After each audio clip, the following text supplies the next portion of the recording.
ఇలా చూస్తే ఏదేమైనా దిగుమతులు అయితే మార్కెట్ యార్డ్లో బాగానే వస్తానండి. ఈ లెక్కను చూస్తే రేపు కూడా 1,00,000 పైన వస్తాయి. మరి ఎందుకంటే ఇవాళ సెలవైనా కొన్ని చోట్ల బేరాలు జరిగాయి అనుకోండి. రేపు ఎల్లుండి 2 రోజులే మార్కెట్ యార్డ్. మళ్ళీ శుక్రవారం సెలవు. ఏప్రిల్ 3వ తారీఖు గుడ్ ఫ్రైడే అనమాట. కాబట్టి 2 రోజుల యార్డ్ కోసం దిగుమతులు అయితే బాగానే వస్తున్నాయి. ఇప్పుడు టైం వచ్చేసరికి 6 అయింది. అప్లోడ్ చేసరికి 6 దాటిందిలేండి. డేటు మార్చి 31, 2026 అనగా మంగళవారం సాయంత్రం అయితే మార్కెట్ యార్డ్లోకి ఈ విధంగా దిగుమతులు అయితే వస్తూ ఉన్నాయి. ఏదేమైనా మరి ఎందుకురా బాబు అని కొందరు అనుకుంటున్నారు. లేదంటే కొంతమంది అయినా తెలుసుకుంటారు. మిర్చి యార్డ్ అప్డేట్ అని డైలీ మీకైతే అప్లోడ్ చేస్తున్నాం. మార్కెట్ వివరాలు, వాటి ధరలు, వాటి క్వాలిటీలు అన్నీ కూడా మీకు యూట్యూబ్లో పెద్ద వీడియోలో చూస్తే మీకు క్లారిటీగా అర్థమవుతుంది. ఏ క్వాలిటీ ఎట్లా పోతుంది, మార్కెట్ పరిస్థితి అంతా కూడాను. నచ్చితే ఒక లైక్ చేసి మన ఛానల్ సపోర్ట్ చేయండి. నచ్చకపోయినా వీడియో చూసినందుకు తప్పదనుకుని ఒక లైక్ చేస్తే మంచిదే.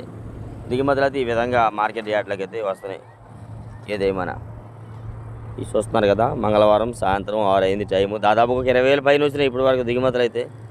20,000 పైన వచ్చాయని చెప్పారు వాళ్ళు. అయితే మాత్రం ఏదైనా 1,00,000 పైన వస్తే రేపటికైతే వస్తాయండి. Okay friends, thank you.